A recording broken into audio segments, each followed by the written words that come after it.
네, 정치권 관심 뉴스들 진단해보는 나이트 포커스. 오늘은 원영섭 국민의힘 미디어 법률단 단장 그리고 김상일 정치평론가 두 분과 함께하겠습니다. 어서 오십시오. 안녕하세요. 안녕하십니까. 자, 잼버리 스카우트 대원 전원이 새만금 영지에서 조기 철수하기로 했습니다. 우리나라를 향해 오는 태풍 카눈 영향인데요. 내일 수도권으로 버스 1000여 대를 동원한 이송 작전이 벌어집니다. 자, 정부 브리핑 내용 먼저 듣고 오시죠. 태풍 카눈에 따른 2023 새만금 제25회 세계 스카우트 잼버리 참가자들의 비상 대피 계획을 말씀드리겠습니다. 대피 시간은 내일 오전 10시부터 순차적으로 이루어질 예정입니다. 대상 인원은 156개국 3만 6천여 명이며 버스 총 2천여 대 이상을 동원할 예정입니다. 전국 지방자치단체 협조를 통해서 태풍의 직접 영향권에 들어있지 않은 수도권을 중심으로 행정기관과 민간의 교육시설을 최대한 확보해서 대원들에게 편안하고 안전한 숙소를 제공할 계획입니다. 폭염, 위생, 보건 문제, 총체적 난국이었는데 이 위기를 겨우 넘기나 했는데 결국 태풍에 또 오면서 철수 결정이 내려졌습니다. 정말 날씨도 안 도와주는데요. 어떻게 오늘 보셨습니까? 원래 이제 그 영국이 철수할 때는 영국의 이제 파견 인원이 4,500명이지 않습니까? 제일 많죠. 예, 제일 많고 그러다 보니까 관리가 사실 쉽지가 않거든요. 그러다 보니까 여러 가지 이제 재반 상황들이 열악한 상태에서 그 관리의 어려움 때문에 철수를 했다라고 좀 이해하는 면이 있었는데, 근데 미국이 철수를 또 해요. 네. 한 1,000명 정도. 그 루폴슨 보이스카우트 위원장이 날씨 때문에 철수한다. 딱 그 말만 하고 떠나거든요. 네. 그래가지고 제가 그때는 이렇게 더워서 그런가 하는 생각을 했는데 지금 와서 생각을 해보면 오히려 이런 태풍의 이동 경로 변경 가능성이나 이런 것들을 혹시 미국 쪽에 어떤 정보를 받아서 진행하지 않았을까 하는 생각이 조금 들어요. 그런데 꼭 더워서만은 더워서만은 아니라고 제가 예. 생각이 들고요. 그리고 지금 안전사고가 절대 일어나면 안 됩니다. 그렇죠. 아무리 그 예. 세계적인 행사를 잘 치른다고 하더라도 안전사고가 일어나면 그 모든 게 실패한 행사가 될 수밖에 네. 없거든요. 지금 여러 가지 재반 상황들이 열악합니다. 그렇지만 어떻게든 안전사고 없는 잼버리 대회가 이루어져야 될 것 같고요. 그러기 위해서는 이 태풍에 대해서 조기에 이렇게 이동하는 것, 이게 굉장히 저는 다행스럽게 생각을 하고 있습니다. 예.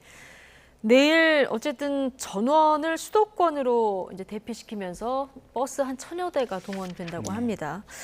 대통령도 오늘 총리를 중심으로 잼버리 비상대책반을 가동하라 지시를 내렸다. 조금 전에 저희가 속보를 전해드렸는데 말씀하신 대로 네. 안전사고 네. 예, 절대 없어야겠죠. 네. 폭염, 위생 이런 것도 사전에 준비를 못했습니다. 네. 그걸로도 안전하지 못하다고 한 상황에서 그거보다 좀 더 큰 위험을 생각할 때 이것을 제대로 준비했을까라는 우려는 당연히 하는 것이겠죠. 예. 그렇기 때문에 제가 타 국의 책임 있는 담당자라고 할지라도 퇴영을 결정을 했을 것 같다 이런 생각이 들고요. 그만큼 이번 행사는 우리나라가 굉장히 국민들이 창피할 정도로 준비를 못했다는 것은 인정을 해야 될 것 같고, 미안한 마음을 가지고 온 손님들을 최대한 잘 대해드려서 대접을 네. 해드려서 돌아가실 때는 그래도 그나마 좋은 인상을 가질 수 있는 방법이 뭔지를 네. 강구해서 최대한 노력해 하는 것이 필요한 시점이라고 생각이 듭니다. 네. 예. 지금부터라도 좀 만회를 해야 된다는 네. 말씀이신데, 자, 청소년들이 비행기 타면서 가장 기대하면서 왔던 그 프로그램 중 하나가 아마 K-팝 콘서트일 것 같아요. 이것도 장소를 옮겨서 지금 열릴 예정인데 아마 상암 월드컵 경기장이 유력하게 지금 얘기가 나오더라고요. 좀 이 공연을 잘 마무리하면 좀 만회가 될까요?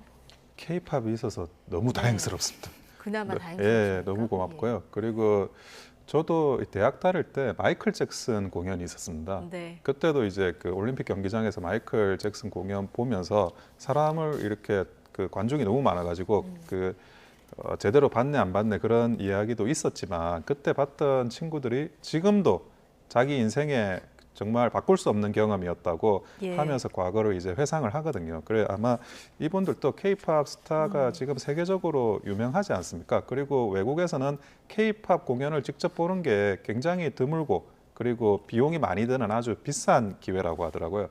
그래서 이번에 모쪼록 좀 그 K-팝 스타들이 많이 좀 참여해 주셔가지고 이 지금 외국에서 온 손님들에게 그래도 우리 문화의 우수성도 알리고 그리고 이제 평생 남겨갈 수 있는 네. 경험을 준다는 면에서 이 K-팝 스타 공연이 결정적으로 좀 만회할 수 있는 그런 최소한의 어떤 장치가 아닐까, 기회가 아닐까 하는 생각을 가지고 있습니다. 예, 지금 뭐 저녁에 전해지는 보도들 보면은 세계적인 K-팝 그룹들 조금 더 추가적으로 섭외가 좀 이루어지는 것 같은데 뭐 덧붙이실 말씀 있으십니까?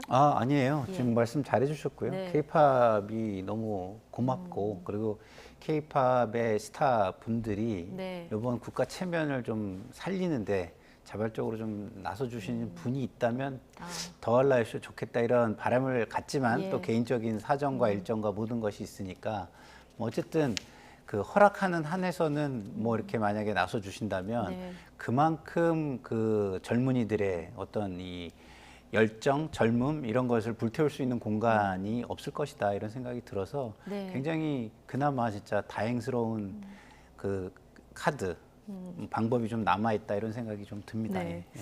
우리나라가 유치한 행사니까 전 국가적인 어떤 그 도움 같은 게 좀 예. 필요한 이런 상황이고요. 자, 김기현, 이재명 대표 휴가를 마치고 당무에 나란히 복귀했는데요. 자, 여야 대표 대회 준비가 미흡했다는 이런 지적에 대해서 어떤 발언을 내놨는지 관련 발언 듣고 오시겠습니다. 축제가 아니라 생존 게임이 된 것 같습니다. 그리고 잼버리가 아니라 세계적인 걱정거리 대회가 됐다는 느낌이 듭니다. 각국 대표단의 조기 퇴행이 따르고 급기야 성범죄 의혹 생기고 있는데 사건 축소만 급급한 것 같습니다. 우리 대한민국이 어쩌다가 이렇게 후진적 모습으로 세계인들의 조롱거리가 되고 말았는지 참으로 한탄스럽습니다. 국익이 걸려있는 대규모 국제 행사 도중에 문제 해결을 돕기는커녕 도리어 문제를 더 확대시키고 정쟁의 도구로 삼는 민주당이 한심하기 짝이 없습니다. 2023 세계 잼버리 새만금 유치가 확정된 것은 2017년 8월 문재인 정권 시절입니다. 민주당이 제대로 된 공당이라면 정부를 비판하기 전에 자신들의 과거 실정부터 반성해야 할 것입니다. 네, 지금 전 정부 대 현 정부 서로 지금 책임 떠넘기기에 급급한 이런 발언으로 국민들이 들으셨을 것 같아요. 어떻게 보십니까? 지금 이제 그 일단은 제대로 마무리를 짓는 게 그게 제일 중요할 것 같습니다. 그렇죠. 예. 김관영 도지사도 그렇고 뭐 그 국무총리나 대통령께서도 일단은 완성을 하자, 제대로 마무리를 짓자 이렇게 이제 계속 발언을 하고 계시고요. 그 부분에 대해서 이제 일심 단결해 가지고 어떻게든 행사를 최소한 만회하는 방식으로 해서 마무리 짓는 게 다시 한번 말씀드리지만 제일 중요할 것 같습니다. 그런데 정치권, 그러니까 정당끼리는 어쨌든 뭐 싸우는 게 또 정당의 속성이다 보니까 서로 이제 공방은 하고 있지만 여당도 이제 어느 정도 그런 이제 정부 시책에 발맞춰 가지고 이 부분을 정쟁으로 과열시키지 않는 게 좋을 것 같고요. 그리고 민주당 역시 그게 세계적인 그런 대회를 네. 국내에서 치르는 만큼 마지막까지 며칠 안 남았습니다. 이 부분에 대해서 조금만 더 자제하는 게 더 낫지 않나 저는 그렇게 생각하고 있습니다. 일단 서로 협조해서 대회를 조금 성공적으로 마지막 부분이라도 마무리한 뒤에 그 다음에 좀 따져볼 거 따져보자는 말씀이신데요. 어쨌든 정부 여당이 전 정권 탓이다 이렇게 얘기를 하니까 문재인 정부 시절에 총리였던 이낙연 전 대표 네. 그리고 임종석 전 비서실장 네. 평창 동계올림픽하고 비교하면서 굉장히 발끈했더라고요.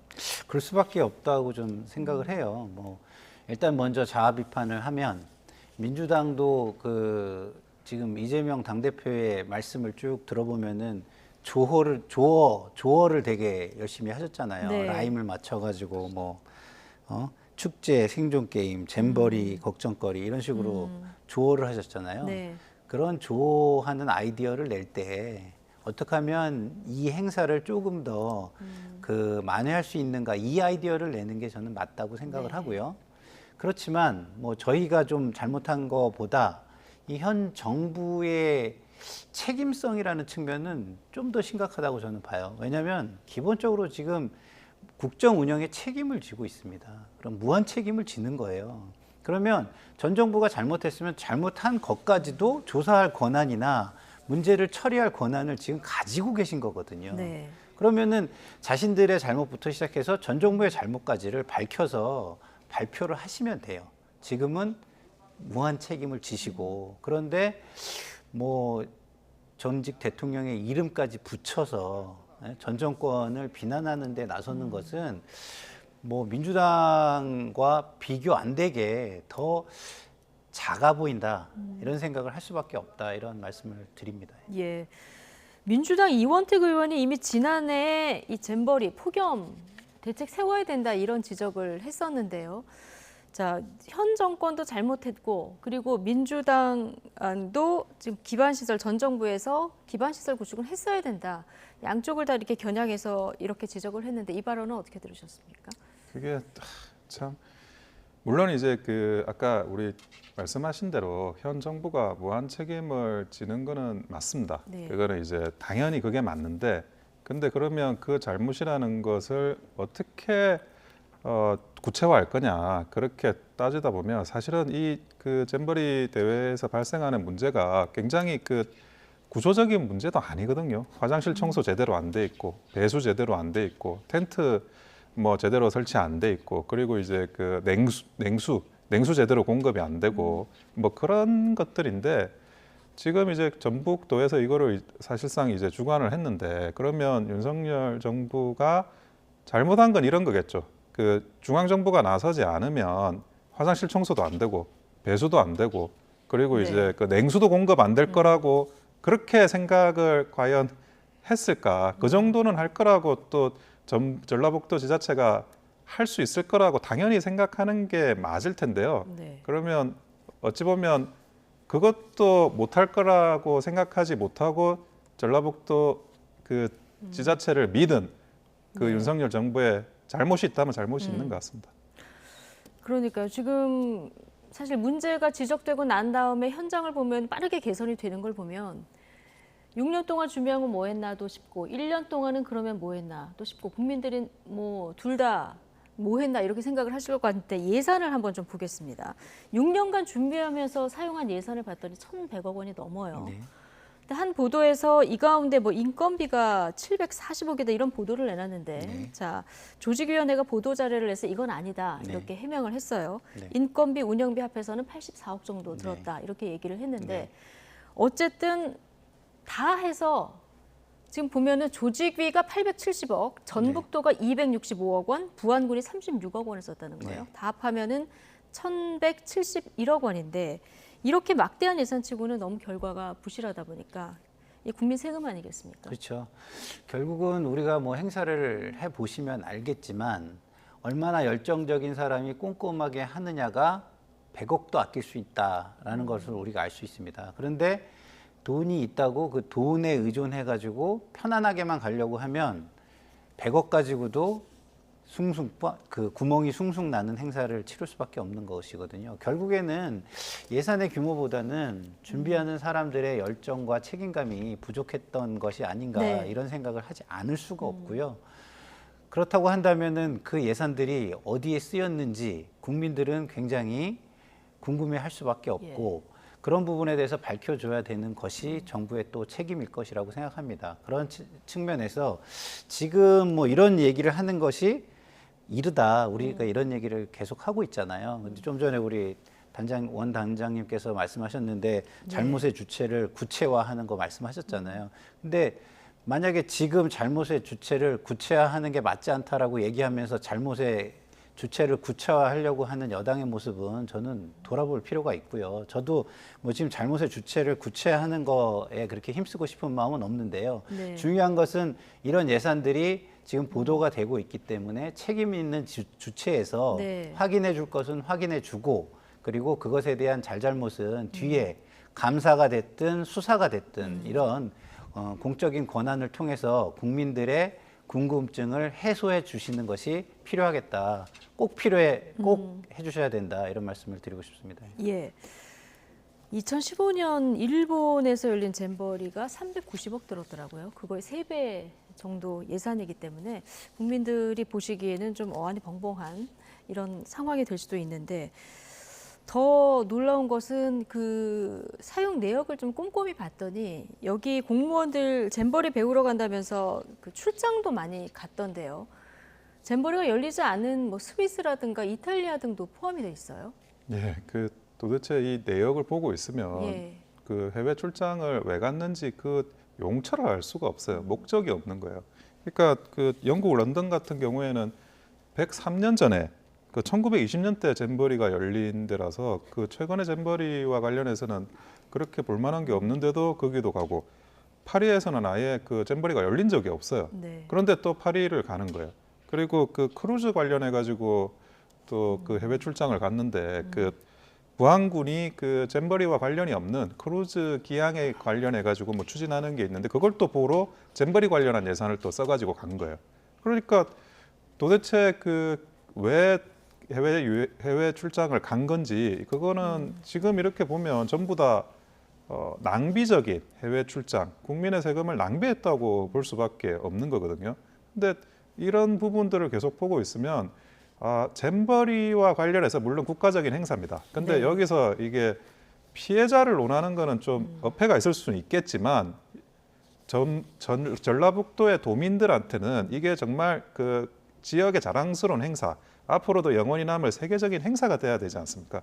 그런데 이 행사가 굉장히 창피하고 실망스러운 행사로 역사에 남는다는 것은 전라북도 도민들한테 굉장히 큰 상처를 남기는 겁니다. 네. 과거에 이제 그 동학 농민운동이 일어났는데 그때도 탐관오리 때문에 동학 농민운동이 일어나잖아요. 그래 이렇게 지금 세금을 낭비하는 게 그때의 탐관오리나 마찬가지예요. 그래서 전라북도 도민들한테 씻을 수 없는 상처를 이렇게 남긴 거다. 저는 그렇게 생각하고 있습니다. 잼버리 이 행사가 다 끝나고 나서 16일에 국회 네. 행안위가 열립니다. 네. 그때 좀 차분하게 질의응답이 오갔으면 좋겠는데 네. 어떤 내용들이 좀 짚어져야 된다고 이런 보십니까? 거죠. 지금 이렇게 쓴 내역들이 나오잖아요. 그럼 이런 내역들을 무조건 잘못했다라는 시각만으로 보는 것도 맞지는 않을 거예요. 왜냐하면 여기에 예를 들어서 와인 시음을 했다, 크루즈를 탔다 이런 것들이 어쨌든 축제와 관련된 그 연관된 행사로 만약에 그 기획이 됐다면 네. 갈 수 있는 거죠. 근데 문제는 뭐냐? 이런 것들을 그러면 가서 그것을 이 행사와 어떤 연관성을 가지고 성과로 내어왔는가, 그것을 보여주는 게 굉장히 중요하고요. 보여주지 못했다면 결과적으로 그 굉장히 무성의하게 기획을 했고 결국은 자기들이 그 무성의한 기획을 즐기기만 한 그런 결과가 나오는 거잖아요. 네. 그런 부분에 대해서는 책임을 또 지시는 것이 거기에 다녀오신 분들이 책임을 지시는 것이 맞다, 이런 생각이 듭니다. 그래서 좀 아까 말씀하셨는데 차분하게 왜 갔으며 가서 본 것이 그러면 행사와 어떤 연관성이 있고 어떻게 연계가 되어서 활용되었는가, 네. 이런 부분도 따져봐야 될 것 같고요. 필요하다면 직접 나와서 좀 설명할 필요도 그렇죠. 있겠군요. 예. 그리고 또 기반 시설이나 이런 공사에 있어서도 지금 보면 의혹이 굉장히 많습니다. 예를 들어서 뭐 중고 변기를 샀다. 왜 중고 변기를 사죠? 예? 국제적인 행사를 하는데 오히려 그렇게 보면은 좀 의심의 눈초리를 보면 예.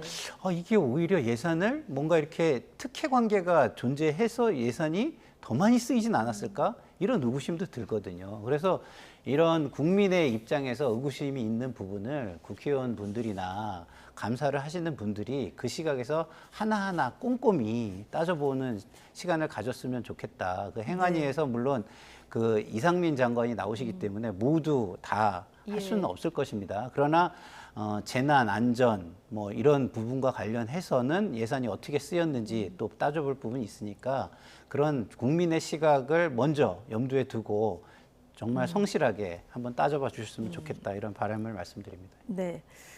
이게 주무부처가 여성가족부다 보니까 여성가족부 폐지 그 논란이 다시 불붙는 모습이에요. 이준석 전 대표가 얼마 전에 얘기했는데 허은하 의원이 어제 SNS에 또 압도적 무능을 증명한 여가부다, 이 현 정부의 대선 공약을 이제 완수할 때다 이런 글을 또 남겼는데요. 이 문제는 어떻게 보십니까? 그거는 좀 평면이 다르니까 이거 너무 확대해가지고 이렇게 원인을 넓혀가다 네. 보면 진짜 원인은 숨고 별 중요하지 않은 원인이 진짜 원인이 돼버리는 이렇게 예. 그게 바뀌어버리는 수가 있거든요. 지금 이제 여가부 폐지 논란도 저는 그렇게 보고 있습니다. 원래 여가부 폐지와 관련한 논의들은 이제 과거 뭐 60년대, 70년대 여공이 그 공장에서 일해가지고 뭐 오빠 학비되고 뭐 그런 시절에 남녀 차별 그게 쌓아온 그런 것들을 철폐하기 위해서 만들어지고 그리고 이제 그 남녀 차별을 철폐하기 위해서 만들어진 그런 여성가족부가 오히려 남녀 갈등을 조장하기까지 한다. 뭐 그런 이제 사회적인 인식이 있고 이를 중앙에서 이제 별도의 부를 만들기보다는 각 부에 그런 이제 남녀 차별을 철폐할 만한 그런 태스크포스를 만들어서 네. 이거를 이제 전 국가적으로 조금 더 확대시키는 방향으로 가는 게 맞다. 이런 식으로 이제 추구하는 게 여성가족부의 폐지 문제였고요. 네. 그런데 갑자기 이제 잼버리를 여성가족부가 주관하는지 대부분의 사람들이 잘 모르셨을 거예요. 네. 사실은 저도 최근에 알았습니다. 그러다 보니까 이 잼버리가 잘 되고 안 되고와 여가부 폐지의 문제와 같이 예. 이렇게 섞어가지고 하는 거는 오히려 뭐 장기적으로 여가부 폐지 논의를 더 변질시키는 거라고 저는 보고 있습니다. 네, 여성가족부 폐지는 그 자체로 논의를 해야지 잼버리 대회하고 연관시킬 건 아니다 이런 의견이신데요. 김현숙 여가부 장관 여기 영내에서 그 성범죄 피해 주장이 나오지 네. 않았습니까? 여기에 대해서 네. 경미한 사안으로 보고받았다 이렇게 얘기해서 논란이 되기도 했어요. 그러니까 책임 있는 자리에 있는 분들은요. 책임 있는 설명, 책임 있는 답변, 그리고 좀 더 성의 있고 성실한 답변이 저는 필요하다고 봐요. 네. 그냥 어떤 질문이 있을 때 그냥 뭉뚱그려서 답하고 넘어가려는 자세 때문에 이런 논란이 저는 자초됐다 이런 예. 생각이 듭니다. 예를 들어서 이게 뭐 성과 관련된 비위 내지는 범죄냐 내지는 의혹이냐라고 한다면 구체적으로 설명을 해줘야죠. 이래 이런 일이 있었고 이런 일이기 때문에 경미한 것으로 본다. 이렇게 네. 얘기를 해야지 그냥 앞뒤 다 잘라고 국민들은 그 구체적인 사안을 모르는데 그냥 경미하다라고 대충 뭉뚱그려서 규정하고 넘어가려고 한다면 국민들은 완전히 바보가 되는 거 아니겠습니까? 그리고 국민들의 권한을 무시하는 거잖아요. 주권자로서의 권한을 무시하는 행위가 되기 때문에 이것은 김현숙 장관이 좀 부처를 폐지하기 위한 임무를 띠고 온 장관이라서 이런가? 이런 어떤 생각마저 들게 하는 네. 모습이라고 저는 보거든요. 그래서 그래도 부처를 폐지하러 임무를 띠고 온 장관이라도 일을 할 때는 좀 열심히 하는 모습을 보이고 박수를 받고 떠나는 장관이 됐으면 좋겠다. 이렇게 말씀을 좀 드리고요. 네. 지금 모든 국민이 화나 있습니다. 그 화나 있는 이 현실, 이걸 좀 감안해서 언행을 해주셨으면 네. 좋겠습니다. 자, 잼버리 참가자들 내일 이제 수도권으로 올라와서 남은 일정들을 진행을 하게 될 텐데 참가자들이 만족할 만한 어떤 기억들을 좀 가지고 갔으면 좋겠다라는 바람을 가져보겠습니다. 주제 바꿔 볼 텐데요. 민주당 전당대회 돈봉투 살포 관련해서 현역 의원인 윤관석 의원이 이제 구속이 되지 않았습니까? 네. 그런데 영장 실질 심사 과정에서 돈 받은 의원들 실명을 검찰이 공개하면서 좀 파장이 일고 있어요. 네. 이거 이제 민주당 얘기니까 민주당 분위기가 어떤지 네. 이거 먼저 좀 여쭤보겠습니다. 민주당은 뭐 그런 거죠. 이런 걸 보면은 검찰이 수사를 앞으로 진전시키는 게 아니라 옆으로 하는구나.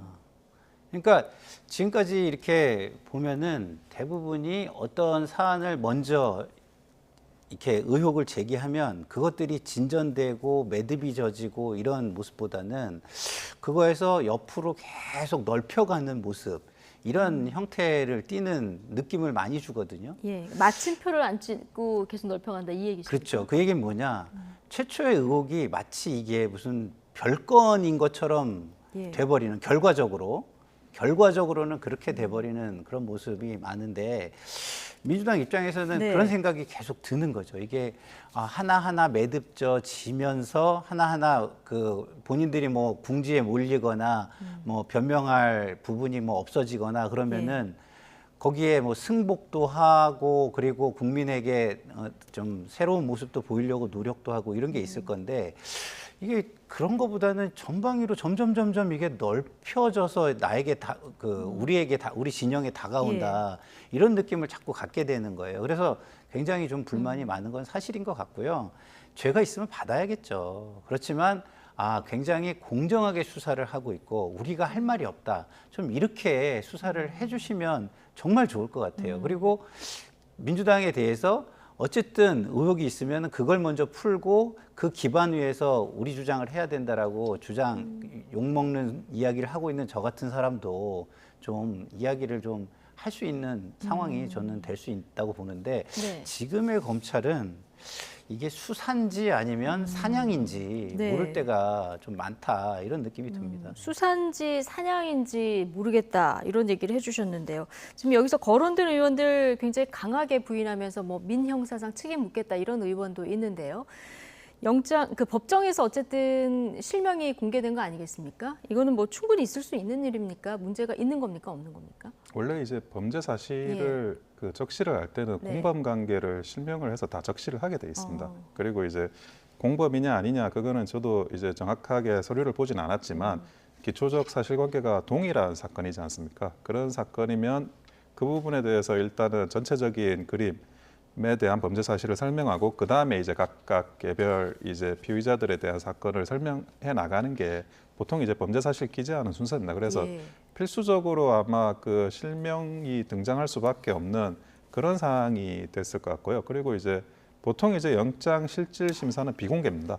비공개이긴 한데 이해관계인이 있을 경우에는 이해관계인의 방청이 가능하거든요. 예. 그리고 이제 뭐 판사, 검사, 그리고 이제 변호인, 뭐 법원 직원 사실 또 이해관계인까지 있을 수 있기 때문에 법정에 있는 사람들이 굉장히 많죠. 예. 네. 그래서 사실상 보안이 유지되기는 굉장히 어렵습니다. 예. 보안이 유지되기는 굉장히 어렵고 그리고 이런 이제 실명들이 그 어쨌든 뭐 이 윤관석 의원이라든지 이런 분들한테는 다른 의원들도 있다라는 게 본인의 그 죄책을 조금 희석시키는 방향으로도 풀어나갈 수 있기 때문에 이게 뭐 과연 이제 그 윤관석 의원의 변호인이나 윤관석 의원 측에서 나오진 않은 거냐라고 그것도 100% 지금 확신할 수가 없는 상황이거든요. 네. 그렇기 때문에 이 부분에 대해서는 뭐 어차피 앞으로 수사가 더 진전이 되면 또 이름이 나온 이상 그런 관련한 의원들이 소환이 안 되기는 굉장히 어려울 네. 거예요, 이미. 그래서 그때 이미 드러나게 될 문제들이고 그때 예. 이제 본인의 소명, 해명을 잘 하시는 게 아마 관건이 될 것 같습니다. 어쨌든 영장이 발부가 됐다면 혐의가 어느 정도 이제 소명이 된 거다. 법률가들이 이런 얘기 분석을 많이 하시던데요. 그러면 송영길 전 대표가 이제 알았느냐 몰랐느냐 이렇게 가는 겁니까? 법률가시기도 하시고. 예. 보통 예. 이제 그 정치인들 사이에서 네. 돈이 주고받은 그런 사건은 조사를 해보면 알았느냐 몰랐느냐 그게 전부입니다. 그러니까 구체적으로 뭐 지시를 하고 뭐 어떻게 하라 그러고 이런 거기까지 입증을 요구하진 않습니다. 재판 과정에서. 그러니까 만약 알고 있었다 그러면 사실상 지시를 한 거다라고 그렇게 보거든요. 그리고 이제 그런 과정에서 송영길 전 대표도 네. 본인의 이제 범죄 혐의가 상당 부분 좁혀져 지금 가고 있는 상황이기 때문에 예. 좀 아주 주의 깊게 지켜보고 있을 거라고 생각하고 있습니다. 네. 조만간 이제 현역 의원들 줄 소환될 수도 있는데요. 파장이 어디까지 미칠까요? 글쎄요, 뭐 파장은 죄의 유무, 그다음에 뭐 입증의 정도에 따라서 뭐 나타나겠죠. 그래서 줄소환된 사람들이 범죄가 입증이 된다면 혐의가 소명되는 거와 범죄가 입증되는 건 다른 거니까요. 뭐 어쨌든 범죄가 입증이 된다면 그 부분에 대해서는 파장이 굉장히 클 네. 것입니다. 왜냐하면 이게 민주주의의 근간을 흔든 사건이에요. 이게 그냥 뭐 돈 받았다 안 받았다 저는 이 정도의 그 수준으로 이 사건을 저는 보지 않거든요. 예. 정당 민주주의가 훼손된 굉장히 중대한 사건입니다. 그래서 검찰이 수사를 열심히 하는 거는 저는 박수 쳐드리고 싶어요. 그렇지만 검찰이 어쨌든 플레이를 한다 이런 느낌은 좀 안 줬으면 좋겠다. 계속 이런 생각이 드는 게 이것도 어쨌든 영장 실질 심사에서 이름이 나와서 언론에 공개가 됐잖아요. 네. 그 안에서 몇몇이 듣게 된다면 제가 만약에 이거를 비공개를 정말 시키려는 노력을 좀 했다면 그 사람들한테 각서라도 받겠어요. 예. 검찰이 할 수 있는 수단이 없겠습니까?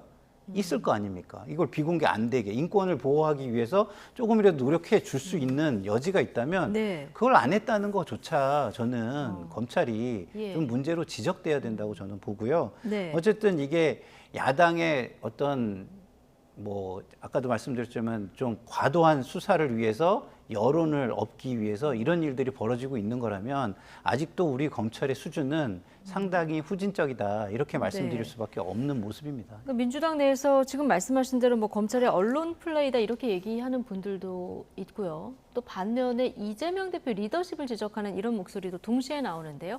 이번 사안을 보는 민주당 내 목소리 함께 듣고 오시겠습니다. 정황만 갖고 국회의원의 어떤 정치 생명을 끊는 그런 행위라고 생각하고 있습니다. 저는 검찰이 이래서는 안 된다고 보고 있어요. 언론 플레이라고 다른 말로 어떻게 설명할 수가 없는 거죠, 사실은. 이게 해당 판사나 변호인이나 아니면 검사면 알 수 없는 상황 아니겠습니까? 검찰은 뭐 출입 기록이라든가 또는 뭐 그 당 CCTV에서 꼭 그 해당 위원장실에 들어갔는지 모르겠습니다. 어떤 그런 거 갖고 지금 정황이라고 얘기하고 있는데 저는 매우 위험한 수사를 하고 있다고 보고 있습니다. 이 문제를 우리 당에서 한 번은 거를 수 있었던 사안인데 전혀 손을 대지 못하고 넘어갔다는 게 저는 되게 안타깝게 생각을 합니다. 그 명단들이 사실 돌아다녔지 않습니까? 그 부분에 대해서 이 개인 의원들께 충분히 소명을 듣고 조사를 했어야 되거든요. 우리가 사전에 이걸 진상조사를 하고 그 내용을 규명할 수 있는 이 기회를 놓쳐버린 겁니다. 이것도 역시 리더십의 문제죠. 정치인의 정치 생명을 끊는 검찰이란 비판 민주당 내에서 꽤 나왔고요. 근데 지금 마지막에 그 윤영찬 의원 얘기를 들어보면은 이재명 대표 리더십 얘기를 하거든요. 자, 기본적으로 제가 뭐 검찰 비판을 했지만요. 네. 뭐 검찰 못지않게 민주당도 저는 비판할 수밖에 없다고 생각을 해요. 왜냐하면 이 사건이 단순히 돈을 주고받고 이런 사건이 아닙니다. 네. 정당의 민주주의의 근간이 굉장히 훼손된 사건이기 때문에 정당의 지도자라면 최선을 다하는 모습을 보였어야죠.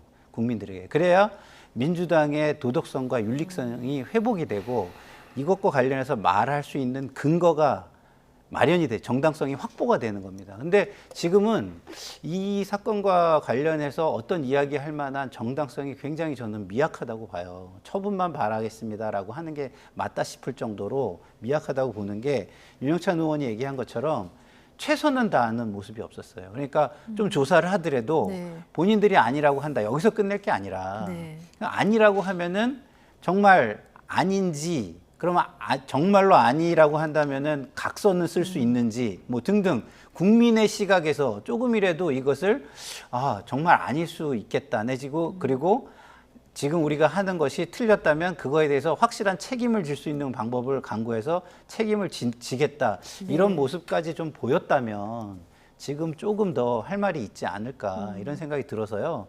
그거는 역시 이재명 당대표의 리더십에 의해서 이루어질 수 있는 것이기 네. 때문에 비판의 여지는 존재한다고 보는 것이 맞다고 생각합니다.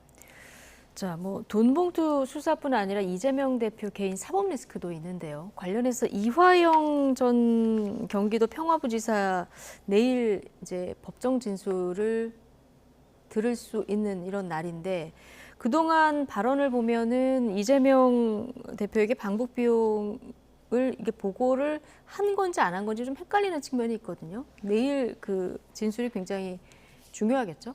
예, 그동안에는 이제 그 변호인에 대한 선임을 또 선임했다가 해임했다가 다시 선임하는 과정도 있었고 그리고 저번에는 또 법정에서 그 이화영 전 부지사의 부부싸움이라고 해야 될까요? 그런 식으로 전개가 되는 바람에 도대체 이게 내막이 뭐냐 이렇게 많은 사람들이 궁금해하고 있는 과정이었거든요.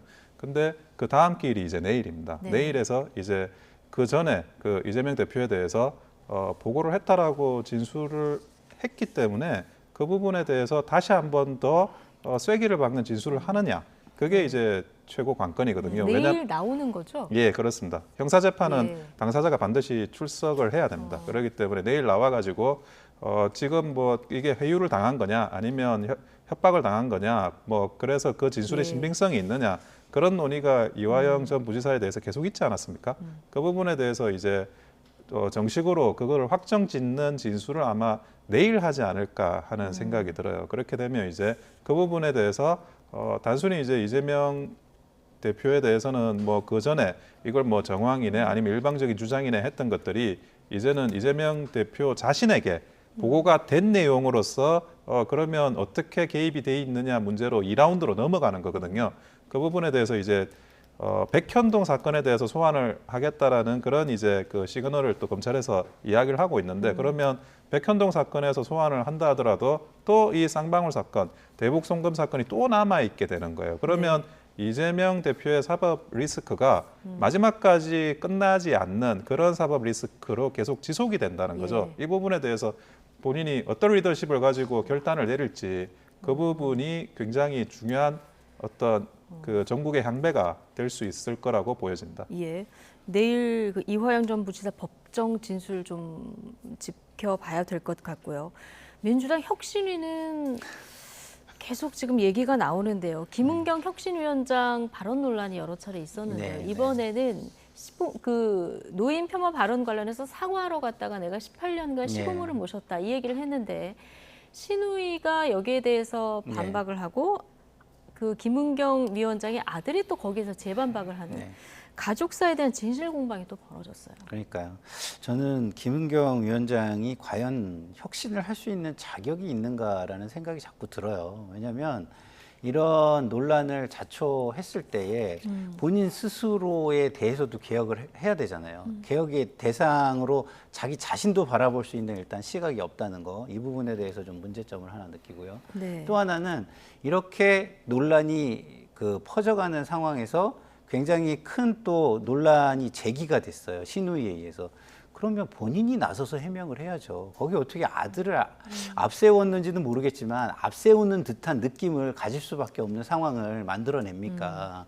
그러면은 그런 것들이 개혁과 맞는 모습들인가요? 지금 논란 자체도 이런 겁니다. 다른 논란을 벌인 사람이 있으면 그 사람에 대해서 징계를 하거나 바로잡을 수 있는 게 개혁이겠죠. 그러면 그런 거를 남한테 들이대는 잣대를 지금 만들고 있다면 자기 자신한테 먼저 들이대는 것을 해야만 개혁을 추진할 수 있는 도덕성과 윤리성이 생기는 겁니다. 근데 본인에게는 그걸 들이대고 있지 않잖아요. 그렇기 때문에 저는 이 김은경 혁신위는 성공하기도 굉장히 어렵고, 그리고 뭐 안은 정말 객관적인 안이 나올지도 의구심이 있는데요. 어쨌든 아주 진짜 당과 국민을 생각하는 안이 나오기를 바랍니다. 바라는데 기대는 좀 안 되는 상황이라 좀 안타깝습니다.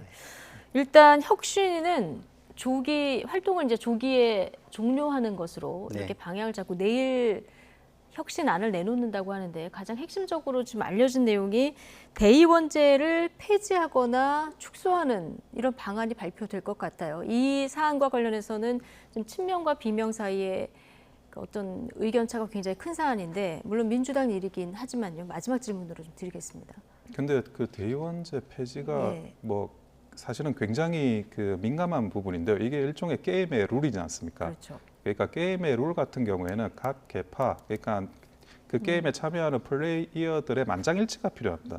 그래가지고 그 혁신위에서 이제 대의원제 폐지를 이야기하지만 솔직히 이야기하면 안 될 거 알고 어떻게든 빨리 마무리시키고 자기들은 빠져나가려고 그냥 안 되는 혁신이 제안을 그냥 하는 게 아닐까 싶을 정도예요. 왜냐하면 한번 던지고 그게 안 된다 그러면 이렇게 안 되면 끝내자라고 하면서 빠져나가는 명분을 찾기 위한 그런 이제 혁신의 제안이라고 생각합니다. 근데 이게 이제 대의원 대 권리당원의 어떤 표의 가치가 한 60배 정도 차이가 나니까 좀 축소를 하거나 아니면 아예 폐지하자 이런 주장까지 나오는 상황인데요. 내일 발표를 하게 되면 축소는 당연히 해야죠. 축소는 당연히 해야 되는데. 왜냐하면 우리가 뭐 지금 본인이 논란이 된 게 뭔가요?